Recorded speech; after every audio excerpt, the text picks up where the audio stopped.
Good morning, Jeffrey Christian from CPM Group. It's Friday, the 18th of March, about a little after 10 o'clock. Precious metals markets are mixed, as are the stock markets and the bond markets and the currency markets. It's an interesting time. I wanted to talk today about, well, what's going on in the markets. Markets defy simplistic analyses and explanations, and you're seeing that now. We are in a wartime market, and wartime markets don't act the way that simplistic analyses and explanations suggest that they should. Markets don't do that on an ongoing basis to begin with, but that's beside the point. I also will talk a little bit about war, inflation, and interest rates. And those are the three big things that we've really been talking about for the last 2.5 months, since the start of this year, at least. So that I'll talk a little bit about that and delve into politics. Now, gotten a lot of questions from clients and non-clients over the last week or so who are confused. And they say, I don't understand it. Interest rates are rising, and so the stock market's rising, and commodity prices are rising. But wait, stocks and commodities are rising together, and I thought that they moved in opposite directions. And why is it that interest rates and gold prices are rising together? Shouldn't rising interest rates be negative for gold? And all of those things are overly simplistic. And the markets don't act the way that a lot of people think they should or ought to. So this table, which is from our 2021 gold yearbook, actually this is from the draft of our 2022 gold yearbook, which we will be releasing on April 6th, and people can buy as a PDF. They can probably pre-order it on our website now. But this is a table showing the long-term correlations between gold price changes and various economic factors. And you've seen this before, you've heard me talk ad nauseum about it, but clearly some people need to have it repeated. But you can see the top line is from 1970 to 2020 through 2021. And you can see the relationship between gold and inflation is 9% overall. There are periods of time when it's higher, and there are periods of time when it's actually negative. You can see, for example, 1990 to 2021, a negative 4% correlation. Gold prices were rising and inflation was falling. We've talked about that ad nauseum too. And you can go, the top line is the long term, and then you have these different periods that we've broken down because of what was going on in the gold market or the world economy. Trade weighted dollar, negative 34%. Okay, you're going to trade gold against the dollar. There are some very prominent people who made money 15 years ago in the housing market and then got into gold and said, hey, I'm an expert on gold. All you need to know about gold is the dollar is going to collapse, and therefore gold's going to go to $10,000. Well, gold, the dollar's up 30% on a trade weighted basis since then, and gold prices are also up probably even more on a basis. So no, gold doesn't trade against the dollar. Dow Jones and S&P, negative 4%, negative 5%. So the idea that the stock market and commodity prices and gold prices on some days rise together and some days fall together should not surprise anybody, because 95% of the time they don't move in opposite directions. Yeah, and T-bills and T-bonds, 1%, negative 1%, basically no correlation. One of the reasons why gold makes sense as a portfolio diversifier is because it has such low correlations with stocks and bonds. You don't want something that trades opposite those things. You want something that's uncorrelated, because that protects the value of your portfolio over time. There are times when the relationships are different, and there are times when they're not. That goes on all the time. When you get into a situation like we have now, which we haven't really seen in 8 decades, where you have a major war in Europe, and you have a country that is basically destroying itself, that being Russia. those correlations become even less important. But we have seen, for example, a lot of people worried about rising interest rates. And oh, this is going to hit the gold market. Interest rates actually start to rise this week. And the Fed said, hey, we're going to be even more aggressive fighting inflation than everybody thought. Everybody's been saying, oh, maybe 2 or 3 interest rate hikes this year. We think we're going to have 6 interest rate hikes. And the Fed fund rate might be 2.75 or 3% by the end of the year. But we also think that that is going to contribute to the decline in inflation. And I think that they're overestimating how high inflation will be at the end of the year. They're saying about 4.5% or 4.8%. I think that inflation may be actually even lower by the end of the year, but in the same direction. So people have been confused. How is it that interest rates rise and gold rises and other commodities rise? And the answer, which we've talked about in the past, is it's not necessarily rising interest rates that are negative for gold or other commodities or other assets. You have to look at how low or how high interest rates are, how fast they're rising, and why they're rising. Interest rates are rising because inflation has risen. And the Fed is taking, and now the Bank of England today, central banks are taking steps to combat that inflation. So part of the commodity increase is trading off of inflation, the same way part of the interest rate increase is trading off of inflation. But you also have to look at the level. We're going from 25 basis points to 2 basis points on a nominal basis with 7% inflation. So we're going from, what was that be? Negative 7% real inflation adjusted interest rates to negative 5%.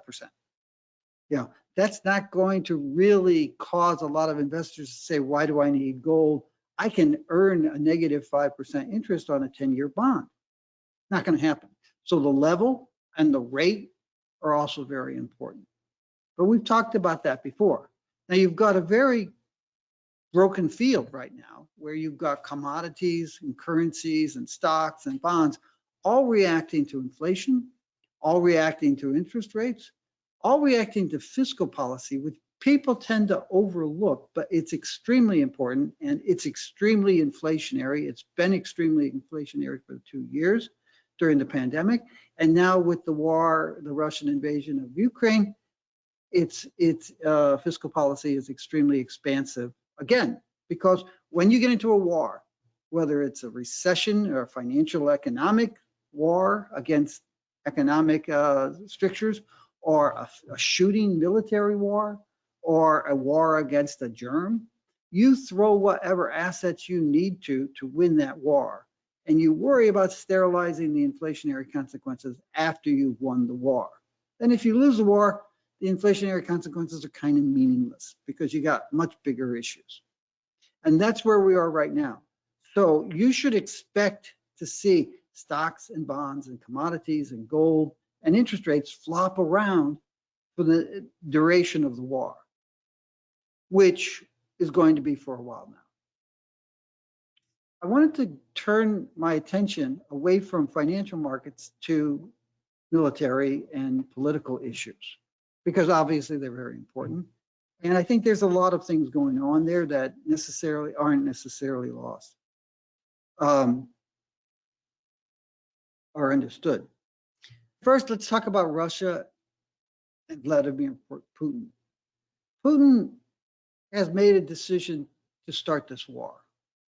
In doing so, and we don't know when these consequences will come, but these are the obvious consequences of this war. He has destroyed Russia's stature on the world stage. Russia, a major essence politically, globally, thanks to this kind of aggression. He's also demonstrated that there are numerous problems with their much vaunted military restructuring. They've made a big deal about restructuring and rebuilding the Russian military over the last 10, 20 years. All kinds of new technologies, all kinds of other activities. And the view was that this was the peak of Russian military sophistication and power. And one of the reasons why he wanted to do this now is because he's turned 70 years old. But another reason is because he was at that peak Russian military power. And what we've seen is jaw-dropping incompetence and bad equipment. I mean, literally jaw-dropping. If you watch various news shows in Germany and England and the United States and Canada and other places, there are any number of military experts, retired generals, existing current generals, and others who are watching the videotapes of how the Russian military is performing, and their jaws are dropping. They're saying, oh my God, these guys are not as professional, they're not as sloppy, and their equipment is garbage. A lot of it's garbage. It's just really sad and true. So that's kind of an embarrassment.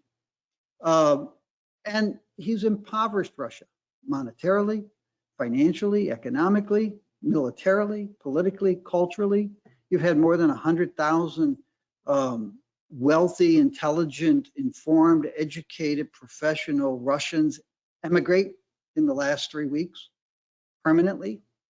And you have $500 billion in foreign exchange reserves, more than half of which is frozen by various governments that have imposed sanctions on the Russian central bank. We'll talk about the other half in a second when I get to China. So he's really failed Russia big time. And Russia will not be the power and the country that it was at various times in history, or that it aspires to be, or that Putin thinks it ought to be. He's really blown it.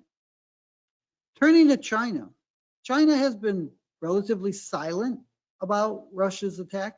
They're obviously watching very closely. They're watching how the world reacts to it.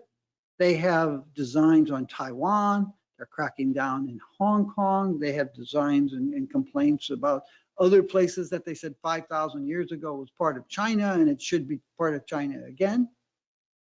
They're watching how Russia performs militarily in trying to absorb the Ukraine and conquer it. And they're watching how the world reacts to it. But that's politically and militarily. Quietly, they have refused to release any of the money that the Russian central bank has deposited in China, which is estimated to be more than $200 billion of that $500 billion. And as Russia has found half of its foreign exchange reserves frozen, it has turned to China and said, hey, we need some of that money. It's in yuan now, we need it in dollars. And the Chinese central bank has said, I'm sorry, but we're not going to violate global sanctions because it could be blowback to us. So for the last 3 weeks, they have declined to release those monies to the Russian government. They've also declined and publicly stated that they declined to provide military arms and support to Russia and Belarus. And they've stopped sending aircraft parts to Russia, including parts for commercial aircraft. Now, this isn't propaganda put out by the US government. This is, in the case of the last 2 points, these are things that the Russian aviation authorities have pointed out on the commercial aircraft and other parts. And the Russian government, as well as the Chinese government, have talked about with Chinese arms. And the Chinese government has talked about money. So China actually is not helping Russia. And if you've studied Russian-Chinese politics and relations, which I have since 1975, it's not a surprise. It's a really good friendship. Yeah, okay. Then there's the United States and Joseph Biden. And I'm going to say something that a lot of people take umbrage with or exception to. We could have avoided this war. Russians gave everybody ample notice of what their intentions were. The US intelligence group has done a remarkable job in keeping track and saying publicly, this is what the Russians are planning to do. US policymakers have, I can't say a lot of things about what I think about US policymakers and their approach here, but they have been deplorable. They've been a basket of deplorables. But the intelligence agencies have rebuilt themselves since the politicized days of George W. Bush and Dick Cheney.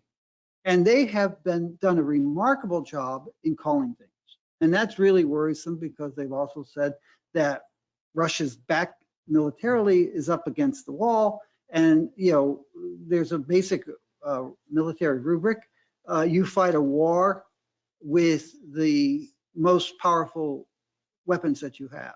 So you have to really worry about the fact that the US intelligence and the European intelligence communities have said that the Russians are willing to resort to chemical weapons. It's a real problem. It's a real risk. It's a bigger risk than nuclear weapons, I believe, at this time. But we could have stopped this war. Ukraine's not part of NATO. Neither was Bosnia. We let hundreds of thousands of Bosnians be slaughtered by Serbs for 2 years because NATO didn't want to move in there. Had to.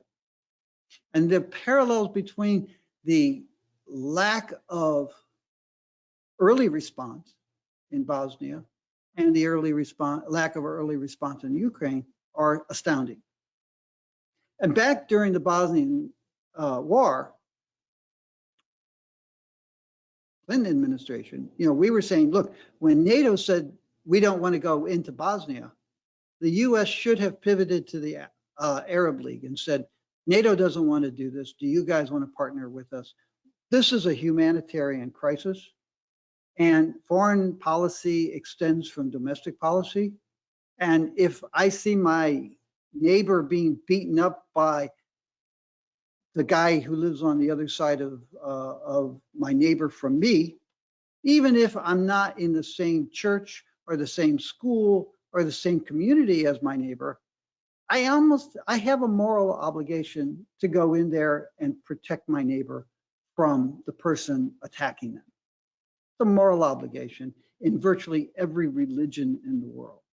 And also for people who are agnostic or atheistic, it's a moral imperative. And foreign policy-wise, it's the same thing. We squandered 2 years and hundreds of thousands of lives in Bosnia. We squandered initially in the Ukraine. And a lot of people who were against taking preemptive measures in the Ukraine are now saying sooner or later we're going to have to go in there. Now, we didn't do it. This is the thing that people take exceptions to. If we had said this is bad, let's send 300,000 NATO troops and the most advanced weaponry in the world into eastern Ukraine and draw a line at the border and say to Russia, yeah, you can attack Ukraine. You've got to go through us first. We would have avoided the war. Russia wouldn't be destroying itself as a political and global power. Russia wouldn't be impoverishing itself. People would still be debating the relevance of NATO in the modern world. And the US and Europe and NATO and all of our arms manufacturers would be far worse off than they are now. I'm not saying that this is, exactly what the rationale was, but that's the consequences. Russia did attack. Russia is killing people. And all of those good consequences for Europe, NATO, and the United States are accruing to them. My view is that Joe Biden is playing a part on the world stage instead of leading the US and its allies. I think he's done a terrible job, and I think he's continuing to do a terrible job. He's going to be, actually, as I'm speaking, he's speaking with President Xi Jinping of China. And he has been saying publicly that he's going to really be tough with Xi and say, you got to make sure that China and the companies in China don't aid and abet Russia and Belarus. Well, as I said, the Chinese are doing that. They don't need the pseudo-moral authority of the United States telling them what they ought to be doing. They're doing it. They're not trumpeting it on television necessarily, but they are doing it. Biden ought not to be being nasty to Xi Jinping. Xi Jinping may have a lot of issues that we could take umbrage with, but in this case, Biden has no right to talk down to Xi. What Biden ought to be doing is saying, hey, Charles Koch, why are you still in Russia? And why are you saying I'm not going to stop doing business with Russia? And Biden ought to be going to US oil producers who have more reserves and capped wells than Saudi Arabia has officially announced reserves, and saying, uncap some of those wells and bring some oil up into the market in the United States. We don't have to deal with creeps like Venezuela. We have it in our own backyard. We have to deal with creeps like Charles Koch. Could more than compensate for the Russian imports that we've lost, and bring the oil price down, and stabilize the economy, and reduce the inflationary consequences of high oil prices here at home. And just instead of Biden saying to Xi, hey, you've got to make sure Chinese companies don't act poorly, he ought to be saying, I've got to work with US corporations to get them to stop acting poorly. But that's not going to happen. So that's a little bit of political background. Arnold Schwarzenegger released an open message. It's on YouTube, or on Facebook rather. And it's very interesting because it's an open message to the Russian people. And my understanding is that social media are working very hard to make sure that it's available throughout Russia and that it is being seen. You should watch it. It's about 9 or 10 minutes long, and it's pretty good. And then there's a movie which is about 20 years old. It's about the US military industrial complex. You can see from the cover of it, it starts with Dwight Eisenhower's farewell address after 8 years of presidency and leading the US to victory in World War II, in which he warns that the greatest threat to American democracy is the rise of the military industrial complex in 1960. A good must-see TV. It actually was produced by the Eisenhower Foundation in conjunction with one of Henry Jarecki's sons, Andrew Jarecki, I think it was. Henry Jarecki was a fabulous guy, still is a fabulous guy. He's a wonderful guy. Started off as a psychologist or a psychiatrist. Some of his clients, I think, were commodities traders. He became fascinated with what they were doing and created Makata Metals, and sold it ultimately to Makata and Goldschmidt, and took some of that money and bankrolled one of his sons to create this thing called Moviefone, which they sold to AOL just before AOL hit the tank. And he's gone on to strengthen. A wonderful, intelligent family. Actually, they made a terrible movie. It was very strange because Henry's wife also was a financial trader on Wall Street. And they made a movie, one of the sons made a movie about financial people. And it was like, boy, you should have talked to your parents, because this is not realistic about, there are problems on Wall Street, but these are not them. That's beside the point. We will be coming out with our gold yearbook April 6th. Silver comes out in early May, platinum group metals in late June. If you can't wait for silver or PGMs, you can pre-order those reports, and we'll actually give you a copy of last year's yearbook in advance of receiving this year's yearbook. You can read about the various services that we provide investors on our website. You can read free reads and other documents on our website and see past videos and seminars that we've done. I'll talk to you next week. Have a good weekend. Take care of yourself and take care of others. And if you see somebody attacking your neighbor, intervene.